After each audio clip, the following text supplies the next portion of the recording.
Breaking news. నువ్వు కోరుకున్నట్లు నేను ప్రేమించలేకపోయాను అంటూ ప్రియుడి కోసం ఓ ప్రియురాలు ఆత్మహత్యకు పాల్పడింది. My last message to you అంటూ స్టేటస్ పెట్టుకొని ఇంట్లో ఉరివేసుకొని ఆత్మహత్యకు పాల్పడింది విహారిక. హైదరాబాద్ మీర్పేటలో ఈ దారుణ ఘటన జరిగింది. మనిద్దరం కలిసి ఉండలేమని నేను ఒప్పుకుంటున్నా, అందుకే నీకు దూరంగా వెళ్ళిపోతున్నా, మనం ఒకరినొకరం అర్థం చేసుకోలేకపోయాం, నా చావు నీకు ప్రశాంతత ఇస్తుంది అనుకుంటున్నా, మన ఫ్యూచర్ ప్లాన్స్ ఫెయిల్ అయ్యాయంటూ స్టేటస్ పెట్టిన అనంతరం ఆత్మహత్యకు పాల్పడింది విహారిక.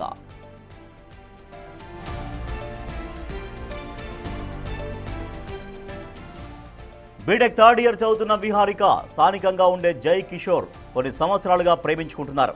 ప్రేమించిన వ్యక్తి పెళ్లికి నిరాకరించడంతో తీవ్ర మనస్తాపానికి గురైంది. ఎలాగైనా అతడితో కలిసి బతకాలని ఈ నెల 17న ఇంటి నుంచి వెళ్లిపోయింది. అయితే తల్లిదండ్రులు మీర్పేట పోలీస్ స్టేషన్లో మిస్సింగ్ కేసు నమోదు చేయడంతో ఈ నెల 18న అమ్మాయిని తీసుకొచ్చి జయకృష్ణ ఇంటి వద్ద వదిలేశాడు. అయితే తల్లిదండ్రులు పెళ్లి చేసుకోవాలని కోరగా జయకృష్ణ నిరాకరించినట్లుగా అమ్మాయి తల్లిదండ్రులు చెబుతున్నారు. దీంతో తీవ్ర మనస్తాపానికి గురైన విద్యార్థిని ఉరేసుకొని ఆత్మహత్యకు పాల్పడింది. విద్యార్థిని మృతితో తల్లిదండ్రులు కన్నీరు మున్నీరుగా విలపిస్తున్నారు. ఘటనపై కేసు నమోదు చేసుకున్న పోలీసులు దర్యాప్తు చేస్తున్నారు.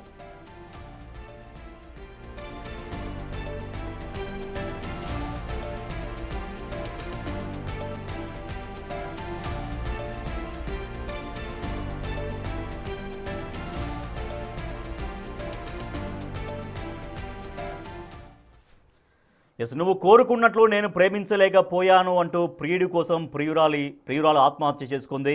My last message to you అంటూ స్టేటస్ పెట్టుకొని ఇంట్లో ఉరివేసుకొని ఆత్మహత్యకు పాల్పడింది విహారిక. హైదరాబాద్ మీర్పేటలో ఈ ఘటన జరిగింది. మరింత సమాచారాన్ని మా ప్రతినిధి సుజాత అందిస్తారు. సుజాత, ఆ యువతి ఆత్మహత్యకు సంబంధించినటువంటి కారణాలు అయితే తెలుస్తున్నాయి. ఆమె మెసేజ్ కూడా పెట్టింది.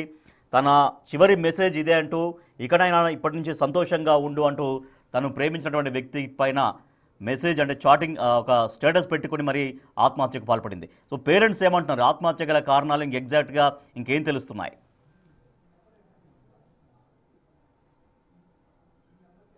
అదేవిధంగా కిషోర్ ప్రేమలో ఉన్నట్లు తెలుస్తుంది. అయితే కొన్ని రోజుల క్రితము ఇంట్లో నుంచి విహారిక కిషోర్ కోసం వెళ్ళిపోయింది. ఆ తర్వాత కుటుంబ సభ్యులు కూడా అన్నని మళ్ళీ తీసుకువచ్చి అప్పచెప్పాడు కిషోరే తల్లిదండ్రులకి. ఆ నేపథ్యంలోనే వాళ్ళిద్దరికీ కూడా పెళ్లి చేయాలి అని చెప్పేసి కుటుంబ సభ్యులు నిర్ణయించుకున్నారు. కానీ కిషోర్ మాత్రం నేను పెళ్లి చేసుకోను అని చెప్పేసి తనతో నువ్వు నాకు పూర్తిగా వద్దు వదిలేసా అని చెప్పడం వల్ల గురయ్యి చాలా సార్లు కిషోర్ని నన్ను నువ్వు పెళ్లి చేసుకో, నేను చాలా ఇష్టం మొదటి నుంచి నీతో ఉన్నాను అని చెప్పినప్పటికీ కూడా విని దూరం పెట్టే ప్రయత్నం చేస్తున్నా. ఈ నేపథ్యంలోనే పూర్తిగా మనస్పర్శానికి గురైనటువంటి విహారిక సూసైడ్ చేసుకొని చనిపోయినటువంటి ఘటన ఇప్పుడు తెలిసిస్తుంది. ఎందుకంటే ఎన్నో సంవత్సరాల నుంచి కూడా వీళ్ళిద్దరు ఇంటి పక్కనే ఇల్లు అనని అదే కాలనీలో ఉంటున్నారు కిషోర్ విహారిక. అయితే చుట్టూ ఉన్నటువంటి స్థానికులు కూడా వీళ్ళిద్దరి మధ్య ఉన్నటువంటి ప్రేమను చూసి పెళ్లి చేస్తే మంచిగా వీళ్ళిద్దరు కలిసి ఉంటారు అని చెప్పేసి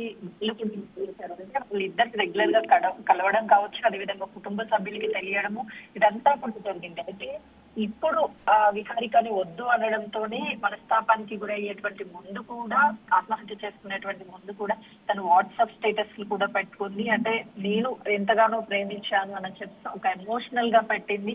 సారీ చెప్తూ ఆ మెసేజెస్ ఇప్పుడు అందరినీ కూడా వేస్తుంది. అటు కుటుంబ సభ్యులు కన్నీరు మున్నీరు అవుతున్నారు. ఎందుకంటే వాళ్ళిద్దరికి పెళ్లి చేసి ఎంతో సంతోషంగా చూసుకోవాలన్న అనుకున్నటువంటి కుటుంబ సభ్యులకి ఇప్పుడు ఈ రోజు కిషోర్ వద్దు అనడంతోనే విహారిక ఆత్మహత్య చేసుకొని చనిపోయింది అని చెప్పేసి కుటుంబ సభ్యులు మీర్పేట్ పోలీస్ స్టేషన్ లో కూడా కంప్లైంట్ ఇస్తున్నారు. ఇప్పటికే ఆ కేసులు నమోదైన తర్వాత కిషోర్ ని కూడా తీసుకొచ్చి పోలీసులు విచారించనున్నారు. ఎందుకంటే పెళ్లి చేసుకుంటానని చెప్పాడు. ఆ తర్వాత బయటికి కిషోర్ కోసం వెళ్లిపోయింది. కుటుంబ సభ్యులు తీసుకొచ్చారు. కుటుంబ సభ్యులు విహారిక కుటుంబ సభ్యులు కిషోర్ ఇంటికి వెళ్లి మాట్లాడడము జరిగింది. ఇదంతా జరిగిన తర్వాత ఎందుకు కిషోర్ వద్దన్నారు అనే దాని మీద కూడా అనేక అనుమానాలు వ్యక్తమవుతున్నాయి. పూర్తిగా మొదట్లో ప్రేమిస్తున్నానని చెప్పింది విహారిక పేరు మీద ఒక ఇల్లు ఉంది, అది కోట్ల రూపాయలు విలువ చేసేటువంటి ఇల్లు. ఆ ఇల్లు కోసమే కిషోర్ ఆ అమ్మాయిని ట్రాప్ చేశారు అని కొన్ని ఆరోపణలు వస్తున్నాయి. ఆ ఇంటిని కొన్ని అప్పులు అవ్వడంతో విహారిక తండ్రి పేరు మీదకి బదిలీ చేసి కొంతవరకు లోన్ తీసుకున్నారు. ఎప్పుడైతే విహారిక పేరు మీద ఆ ఇల్లు లేకుండా ఉందో అప్పుడు తనకి ఎలాంటి ఆస్తులు లేవని భావించినటువంటి కిషోర్ తనని దూరం పెట్టాడు, పెళ్లి చేసుకోమని చెప్పాడు అని చెప్పేసి కొంతవరకు ఆరోపణలు వస్తున్నాయి. ఇందులో ఉన్నటువంటి వాస్తవాలు ఏంటి అని చెప్పేసి విహారిక తల్లిదండ్రులు మాట్లాడితేనే అసలు వాస్తవాలు బయటకు వచ్చే అవకాశం ఉంది. కానీ తన కూతురు చనిపోవడానికి పూర్తిగా కారణము కిషోర్ అని చెప్పేసి పోలీస్ కంప్లైంట్ అయితే మాత్రం తల్లిదండ్రులు ఇస్తున్నారు. Right, thank you Sujatha. Viharika అనే యువతి ఆత్మహత్యకు పాల్పడింది. తను ప్రేమించినటువంటి ప్రియుడు అతని దగ్గర నుంచి కావాల్సినంత ప్రేమ దక్కలేదని, తను కావాల్సినంత ప్రేమ నేనే ఇవ్వలేకపోయానంటూ కొంత ఎమోషనల్గా తను పోస్ట్ చేసింది విహారిక అనే యువతి. జై కిషోర్ అనేటువంటి యువకుడిని ప్రేమించింది. కానీ ఇద్దరి మధ్య కొంత డిస్టర్బెన్సెస్ వచ్చినట్టుగా ఉన్నాయి. సో దాంతో నా చావు నీకు ప్రశాంతత ఇస్తుంది అని నేను భావిస్తున్నాను, అందుకే నేను దూరంగా వెళ్ళిపోతున్నాను అంటూ ఒక మెసేజ్ స్టేటస్గా పెట్టి ఆమె ఆత్మహత్యకు పాల్పడింది. అయితే తమ కుమార్తె మరణానికి కారణం జై కిషోరే అంటూ తనపై చట్టం ప్రకారం తనను శిక్షించాలి అంటూ విహారిక పేరెంట్స్ మీర్పేట పోలీస్ స్టేషన్లో కంప్లైంట్ చేశారు.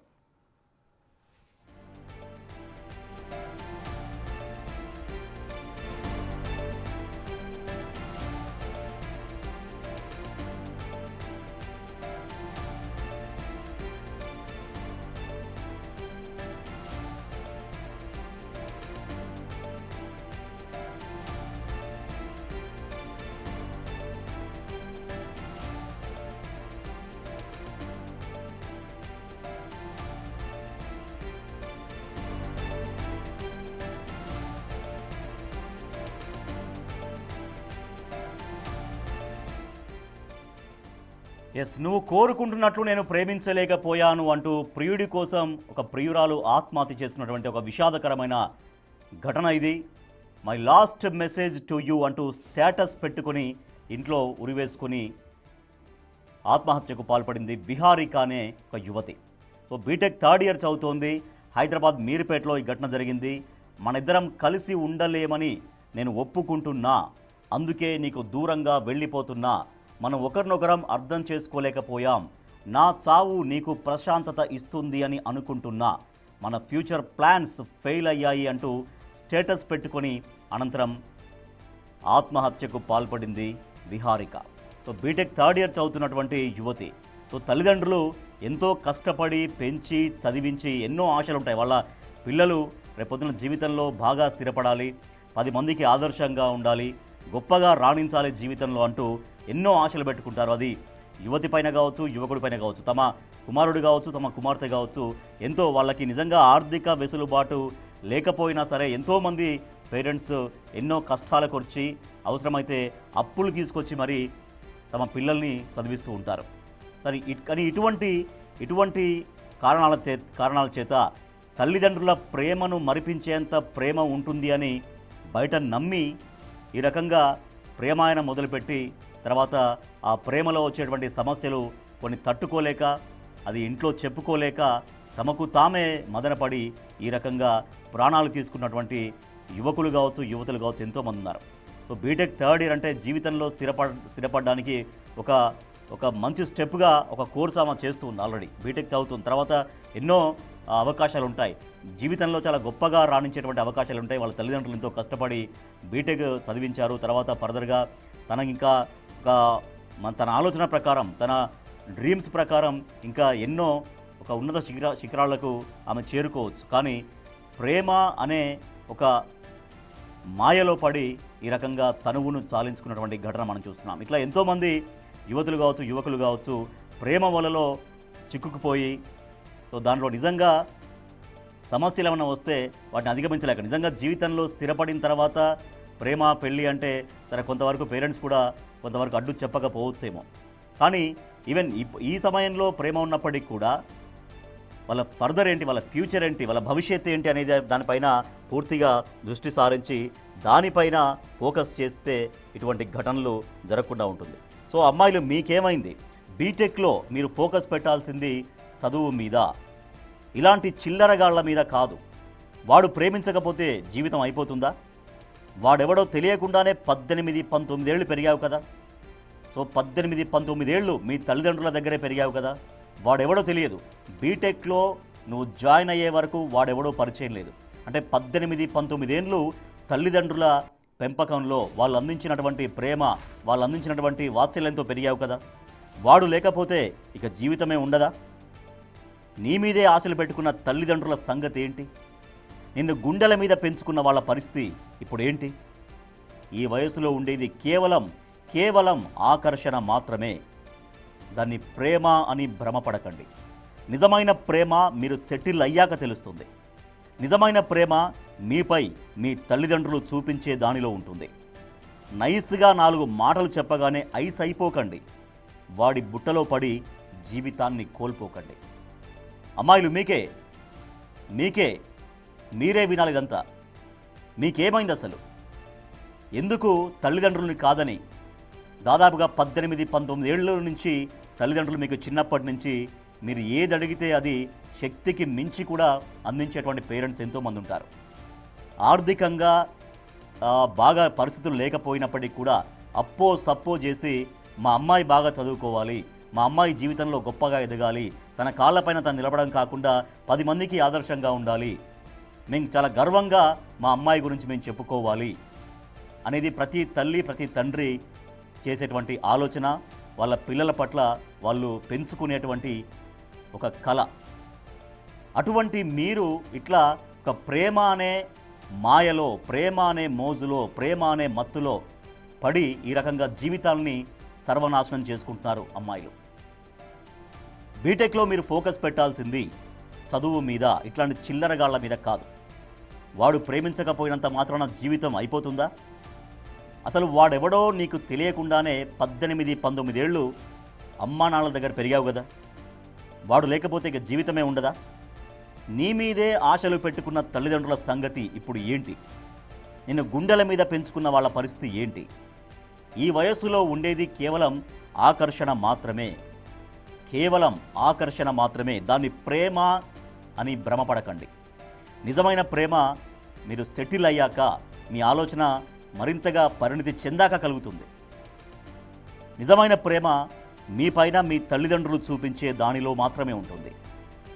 నైస్గా 4 మాటలు చెప్పగానే ఐస్ అయిపోవద్దు.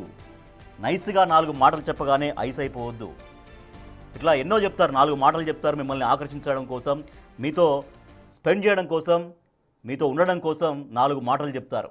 చాలా అందంగా ఉన్నావు, చాలా ఆ హీరోయిన్ లాగా ఉన్నావు, ఈ హీరోయిన్ లాగా ఉన్నావు, ఇంకా ఎన్నెన్నో చెప్తారు. సో అదొక ఫ్లాటరింగ్ అన్నమాట. సో ఆ మెసేజ్లకి, ఆ పొగడ్తలకి మీరు పొంగిపోయి ఇదే నిజమైన ప్రేమ కావచ్చు, మా అమ్మా నాన్నలు చూపించే ప్రేమ కాదు ఇది, దాన్ని మించిన ప్రేమ వాడెవడో నాకు ఇస్తున్నాడు అని భ్రమపడతారు అక్కడ. సో అటువంటి ఫ్లాటరింగ్స్ అంటే ఇట్లా 4 ఐస్ మాటలు చెప్పగానే, నైస్గా 4 మాటలు చెప్పగానే మీరు ఐస్ అయిపోవడం, తల్లిదండ్రుల ప్రేమ కంటే చాలా పెద్ద ప్రేమ, చాలా గొప్ప ప్రేమ, నన్ను జీవితాంతం ఇలాగే చూసుకుంటాడేమో, నేనంటే ఎంత కేరింగ్, నేనంటే చాలా కేరింగ్, చాలా ఇష్టము, చాలా ప్రేమ, ఇవన్నీ ఆ రకమైనటువంటి భ్రమను కల్పిస్తూ ఉంటారు. సో ఇటువంటి మాటలకు పడిపోయి అటు చదువుపైన దృష్టి సారించలేకుండా, ఇటు మీ జీవితం పైన మీరు ఫోకస్ పెట్టుకోకుండా, తల్లిదండ్రులకు సమాధానం చెప్పుకోకుండా చివరికి ఇటువంటి ఆత్మహత్యలకు పాల్పడుతున్నారు యువతులు.